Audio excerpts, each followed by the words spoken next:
Faly miaraba antsika mpanaraka ny vavaontsary amin'ity alahady ity tompokilasy tompoka ary miaraba manokana sy mirary soa ho antsika renim-pianakaviana izay mpanaraka ny vavaontsary ny televiziona malagasy ny tenako mazava ho azy fa hiresaka momba izay fetiny reny izay sika atao anatin'ny vavaontsary amin'ity alahady hariva ity ary somary avaka kely kosa ny vavaontsika androany satria any amin'ny tapany faharoany sika dia hanaraka fandarana manokana iarahana amin'ny filohan'ny fanavaozana ny Repoblikan'i Madagasikara ny kolonel Randrianirina Mikael fameloha izay aloha dia hiresaka ireo vaovao maro samihafa nangon'ny mpanao gazety ny televiziona malagasy ihany koa isika manoloan'ilay tranga mampalahelo fakana-keriny sy fanapahan-doha zaza varira tany Toliara andro vitsivitsy lasa izay dia fantatra izao fa misy olona valo voasambotra omena sazy faran'izay enjan'ireo navandoza hoy ny filohan'ny fanavaozana ny Repoblika ny kolonel Randrianirina Mikael izay nitafa tamin'ny mpanao gazety ny maraina teo nambarany fa amafisina ny ady amin'izay fakana-keriny zaza varira izay raha ny vaovao entin'ny Babi Stéphane eo amin'sany Fenro Andriamanala.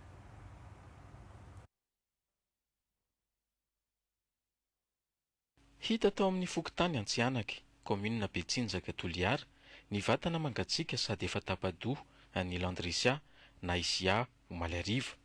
Nalevin'ireo olon-dratsy tao an-tokotanin'olona iray izay voalaza fa omby asa ny razana ary mbola tsy hita ny lohany hatramin'izao. Ratsy aivina, efatra andro lasa izay no nalainy ny dalo ankeriny teo ankilan'ny ray aman-dreny ny Landrisia tao amin'ny Fokotany Ankalika. Roavavy iray tapo izy ireo no manana toetena varira saingy Isia ihany no nentin' ireo olon-dratsy. Niezaka nanohitra an'ireo dahalo ny rain'ilay zaza nandritra ny asa ratsy saingy tratra ny ben'ny vitsy ka tsy nahatohitra. Andro vitsy aty aoriana hita i Landrisia saingy efa tsy nisy aina intsony. Efa voasambotry ny mpitandro ny filaminana ny ampahany amin'ireo nahavandoza, mbola misy ireo karohana. Miara-mombona lahelo amin'ireo fianakavianareo amin'izao zavatra nahazo azy zao very zanaka tsy fidiny no ny asany tsy mataotody. Eto dia hanararaotra aho apita hafatra maromaro mikasika nyity tsy fandriampahalemana indrindrandrindra mikasika nyity famonoana sy fangalarana varira na ny albinos eto Madagasikara ity. Ny ankety moa zany mbola mandeha ary tena marina tsy hoe tsy tratra fa efa tratra le olona nanao azy anankivalo ny olona tratra ao misy ambiasa anankiroa, misy mpianatra any amin'ny université, misy mpiasam-panjakana, misy olona tsotra ny tratra ao ary mbola misy olona anankiroa mbola karohin'ny zandary amintsika miteny zao fa lasa nitsoka. Dia manao antsoavo amin'izay olona miandraikitra ny ankety mba hanao ny asan'io amin'ny fo satria ny vahoaka malagasy miandry ny vokatra avoakan'io raha ohatra ka misy olona ambony ambadiky ny zavatra ohatran'io dia avoahiny vahoaka malagasy izy ny olona ao ambony ambadikin'io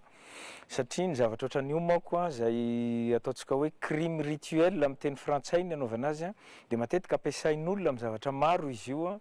ampiasainy karazana sorona ohatra hoe azahoana vato na mercure izay tadiavina izay mbola tsy azony efa ela dia manao an'ireny satria izay ny eritreretiny hoe azahoany an'ilay arena. Fa misy koa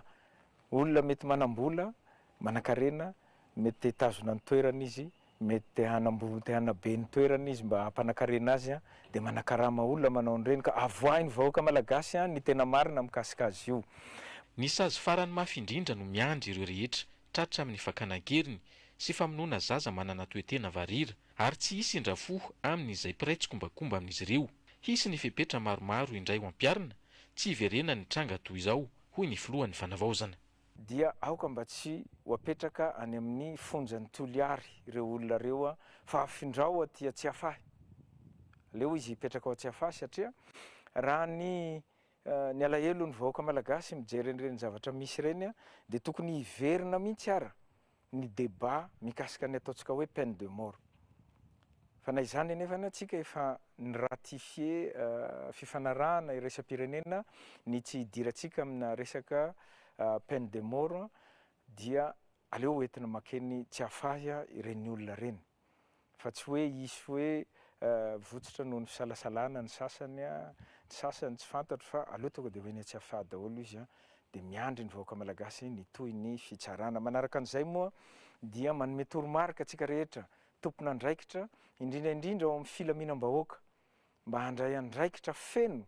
mikasika ny zavatra ohatran'io fa be da be izy zay tatoato a ny varira angalarina de tapadoa aiza ny andraikitra raisitsika miara-miasa amin'ny ministèren'ny population manaova sensibilisation ny olona hoe tsy marina io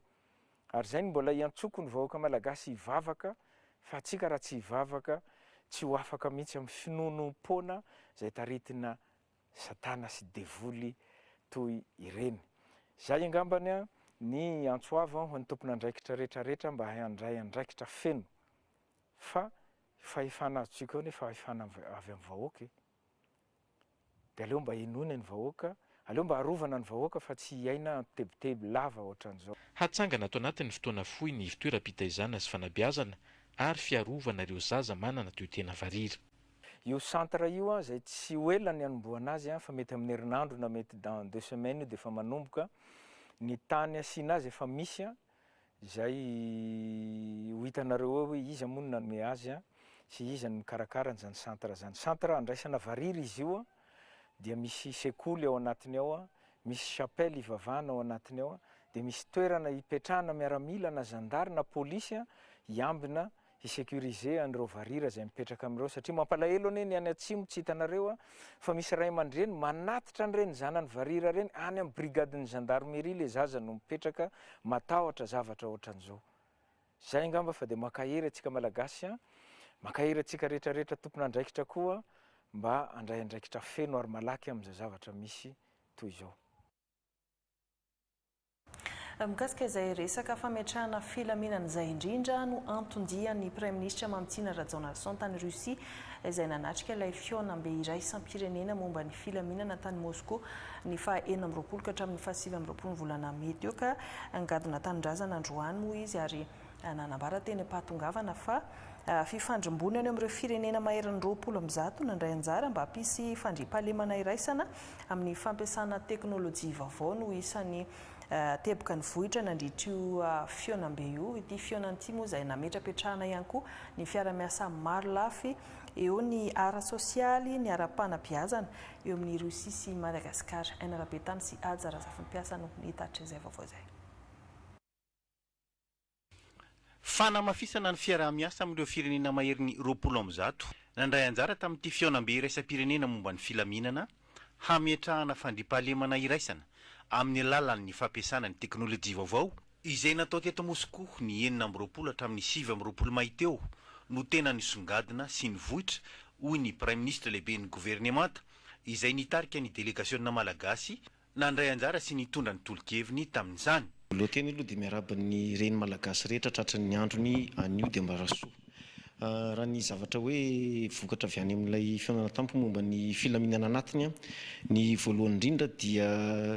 efa transfrontalier daholo moa ny ankamaroan'ny problème sécurité nationale amin'izao dia tsy maintsy miaraka mijery an'io zany ny firenena tsirairay fa tsy afaka mijery ny momba ny anao fotsiny ianao fa raha ohatra zao terrorisme ohatra ny resahana eto Madagasikara ny misy dia manodidina antsika koa zany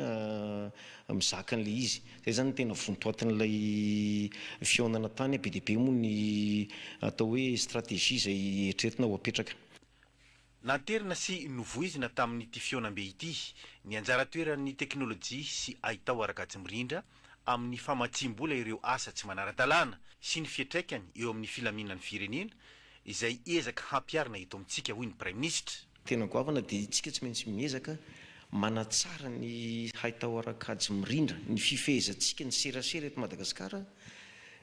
satria serasera efa tsy le taratasy mandeha ntsony na tele fa tena ny olana amin'izao zany dia vahana amin'ny lafiny informatika sy nouvelle teknôlôjia nahitany ny firenena samihafa tsika teo anisan'izany ny rosiana zay tena efa lasa lavitra be ohatra ny miaramila miady io efa vita meloa ny ady zay vao tonga ny miaramila mandeha tongotra mandeha miady ohatra zany mila manatsara ny zay lafiny fifehezana ny serasera sy ny inona ny information eto amintsika teknôlôjia d'information tsika hiarovantsika ny sécurité eto amintsika ifanindran-dalana tamin'izao fotoana izao ihany koa ny lehiben'ny gouvernemanta ny fiara-miasa amin'ny rosiana eo amin'ny tontolon'ny fahasalamana sy ny fanabeazana amin'ny alalan'ny Sbir Health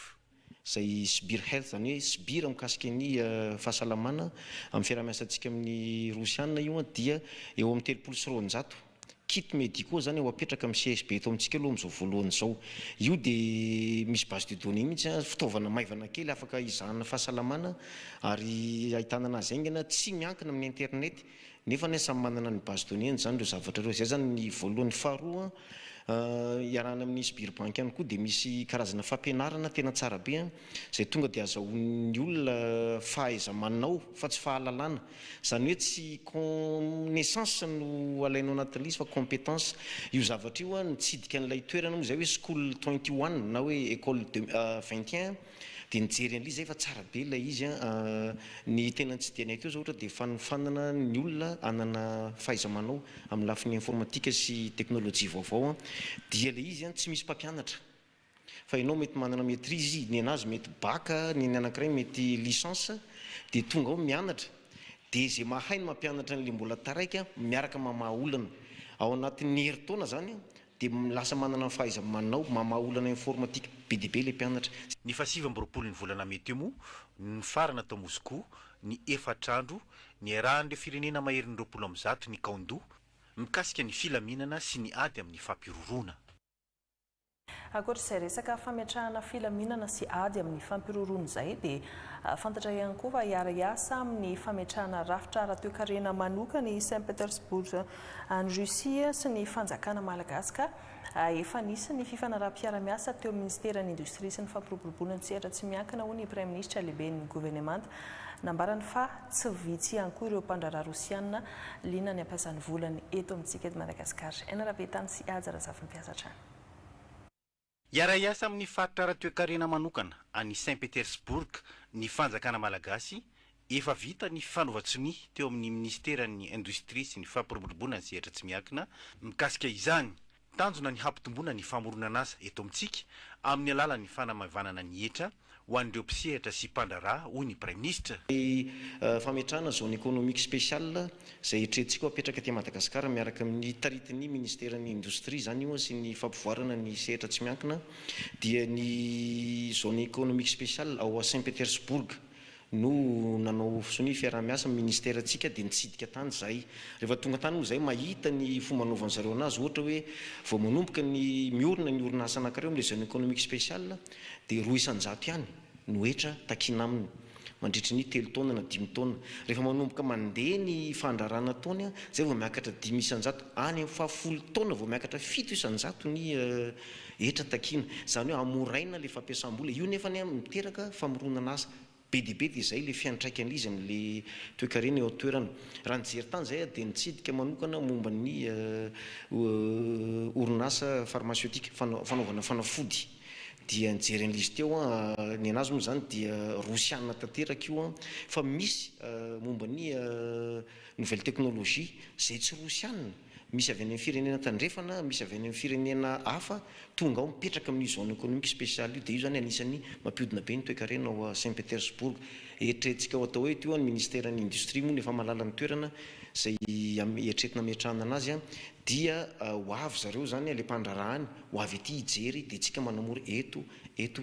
fa tena raha ny zone économique spéciale anankiray nieritreretina teo zao tonga dia any amin'ny 2 hetsy asa no mety ho voaforona zany raha le jerevana tany amin'izareo teo. Tsy ho ela dia ho avy eto amintsika ihany koa ireo mpandraraha rosiana hijery ny tontolon'ny fampiasam-bola. Misy mpandraraha vitsivitsy zany te ampiasa vola tia Madagasikara nanantonanay tany dia ho avy moa zareo hijery manokana momba ny fadiovan'ny fandrarana eto Madagasikara na ny climat des affaires sy ny sécurité et investissement.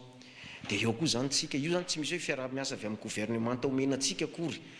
io zany tsy misy hoe inona ny engagement antsika ny engagement ny fitondrana rosiana fa tena fampiasam-bola sehatra tsy miankina zany no atao dia maromaro zareo nanatona antsika tany amin'ny sehatra vitsivitsy dia ho avy moa zareo jereo manaona ny lalàna ty afaka mifaninana ve izy raha tonga ty sy ny sisa. Efa miroso ny Prime Ministre ny ezaky ny fanjakana malagasy amin'ny fametrahana tontolo milamina azo antoka isarihana ireo mpampiasa vola maro lafy ho avy eto Madagasikara hampivoarana ny toe-karena. Izay ny resaka fampivoarana sy fampandrosoana ao anatin'ny fiara-miasantsika amin'ny any ivelany fa manomboka eto isika dia resaka fetin'ny reny indray. raha matoa elizany randriany irina moa no reny malagasy rehetra amin'izao fotoana izao ka androany izy dia niarahaba manokana ny reny rehetra sady nitondra ny teny firarian-tsoa ary nanazava ihany koa izy mikasika ireo tetikasa hoentina manampy ny reny malagasy arahantsika avy hatrany izay. Hoaneny ry reny malagasy rehetra mankalaza ny fetin'ireny isika anio faraka amin'ny 3 Mey 2024 koa tsolorako arahaba manokana ianareo tsy arahaba tsotra nefa fa arahaba omba ampirarian-tsoa amperahako amin'ny fankaherezana manoloana ny adidy sy ny andraikitra iadidiantsika ao an-tokantrano sy eo amin'ny fiarahamonina manomboka ao amin'ny ankohonana tokoa izany toerana manandanja ananantsika izany mitsohy eo amin'ny fiarahamonina ary mipaka hatrany amin'ny firenena izay reny ny fototseny isika no mampita fahalalana sy fahendrena ary fahaiza miaina amin'ny taranaka mifameno amin'ny andraikitry ny ray tsotra ny havatra tsika ampitaina amintsika andeha hampiseho fiombonana sy firaisankina isika hanabe ireo zanatsika hahatonga azy ireo olombanina ireo hevitra mivoy fisaraham-bazana aleo ho resentsika amin'ny fifanohanana hafa raha mbola hafa ny vehivavy matahotra an'Andriamanitra tadidio fa ny reny mahita fitsia amin'Andriamanitra dia loharanom-pahasoavana ho amin'ireny hafa hiezaka aho araka izay tratry ny heriko ny hiahy ianareo hatrany mitodika manokana aminareo reny hianjadian'ny fahoriana sy ny herisetra ary tsindry hazo lena ka voatery miajerery aho mahereza ary mitraka efa misy ny programa mpanjakana sy ny tetikasan'ireo fikambanana samihafa izay manome lanja ny lafiny sosialy sy mampanjaka ny tontolo tsy mialonjafy tsapa fa manana sehatra kokoa isika ankehitriny reny fitarainantsika raisina ny hevitra miposaka avy amintsika eto am-pamaranana manentana antsika mba haneho ilay fondreny ka ho sarotiny sy ho saro-piaro amin'ny firenetsika eto aho dia mirary fety sambatra ho antsika reny rehetra manerana ny nosy hoaneny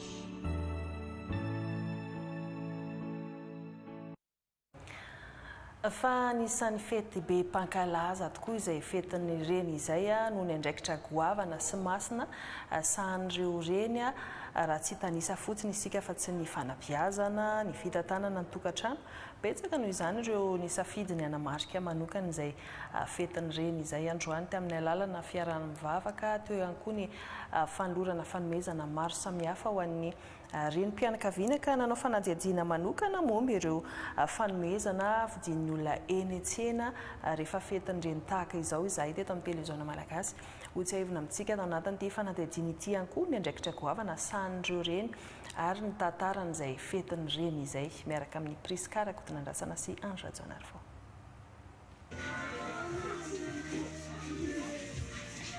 Ankalazaina isa taona rehefa alahady faran'ny volana Mey eto Madagasikara ny fetin'ny reny fotoana iray manokana ny ny zanaka sy ny fianakaviana ary ny manodidina fankasitrahana ny reny noho ny fitiavana sy ny fahafoizan-tena eo amin'ny fitazana sy ny fanabeazana ny ankonany maro ireo misafidy ny hanome lanja manokana izany amin'ny alalan'ny fanaovana sakafo miavaka na ihany koa fanolorana fanomezana samihafa magaza iray teto Analakely ity notsidiana ity ny fanotofana ireo kojakoja ilaina ao an-tokantrano samba atao anaty trano dia mba tsy misisika be ny amin'ny sisiny arabe moa mba mijery mba tonga dia mijery ohatr'izao dia raha mety aminao ilay izay tonga dia vidiana tena jerevana hoe inona zavatra tsisy eo amin'ny trano dia ino eritreretina hoe atolotra ho azy mahita ny artikla be vidy indrindra atao aminay misy misafidy ny hoe kojakoja ao an-dakozia toy ny vera, karafy, barikety sy ny tariny dia misy koa nefany ny sasany misafidy haingon-trano cadre photo dia montre izay ny tena be mpandeha mpaka indrindra. Maro ihany koa ireo misafidy fitaovana ilaina amin'ny fikojakojana ny endrika amam-bika. Mieritreretiko miroir na le anarivo tony tony de miroir dia le horloge ary koa. Anao zany safidiako poketra satria hoe mba hanazy manokana fa tsy mba atao an'ilay hoe ohatra hoe vilia vera fa amin'izay mba hoe pôketra hanazy manokana ilay izy. Mandeha ihany koa ny tsenan'ny famonosana cadeau rehefa fetin-dreny toy izao, manodidina ny 2,00 ka hatramin'ny 5,000 ariary ny sarany. Samy manana ny vidiny daholo ny olona, misy pôketra, misy kiraro, misy vilia, misy kodrakodra rehetrarehetra izay mety am-behivavy rehetra, izay mety ho an'ny reny. Farivon'ny andro aloha rehefa maro be ilay olona dia izay abetsahan'ny olona ihany. Ho anao manokana izao mahavita mamono cadeau firy tontolo andro? Mahavita mamono any amin'ny 500 isa zao rehefa hoe misy an'izay olona izay. Ankoatra ny fanomezana voninkazo sy fanomezana samihafa, dia fotoana hanamafisana ny fifankatiavana eo anivon'ny fianakaviana ny fetin-dreny ary natokana hanomezam-boninahitra ireo reny. Nanjany reny miavaka manokana mihitsy natao hoe reny satria ny reny dia miaritra ny mafy izy nandritra ny fotoana maro ary ny reny teo foana izy ny amin'ny naninina zany mitrango ao fiainana dia ny reny manohana sy manoro hevitreny foana dia manandanja be izy ao amin'ny fiainana. Dia mandeha isan-taona ihany zany izao ilay hoe manome hoe zavatra anazy manokana fa zany hoe fa isan'andro efa manome fitiavana anazy foana. Raha ny tantara no tsahivina dia efa nisy hatramin'ny ela ny fomba fanomezam-boninahitra ny reny tamina firenena maro. Ny endriny moderna kosa dia niforona tany Etazonia tamin'ny fiandohan'ny taonjato 20. Manana anjara toerana lehibe eo amin'ny fiarahamonina ny reny satria izy ireo ny fototry ny fanabeazana sy ny fampitana ny soatoavina amin'ny taranaka. Noho izany dia fotoana iray hanomezana voninahitra sy fankasitrahana azy ireo manokana ny fetin-dreny, tsy amin'ity andro ity ihany fa mandritra ny androm-piainan'ireo manontolo. Zavatra ho an'ny reny manokana dia mahirisa indrindra dia taranaka faramanindrindra dia tondra vavaka resana tsika foana tsika dia courage daholo fa tsika reny matanjaka dia mirary soan'ny reny rehetra zany mba ho salama lalandava dia atanjaka foana amin'ny adidy sy andraikitra izay atao na ho andrahozana izany na ho an'ireny miteraka tsy ho an'ireny rehetrarehetra.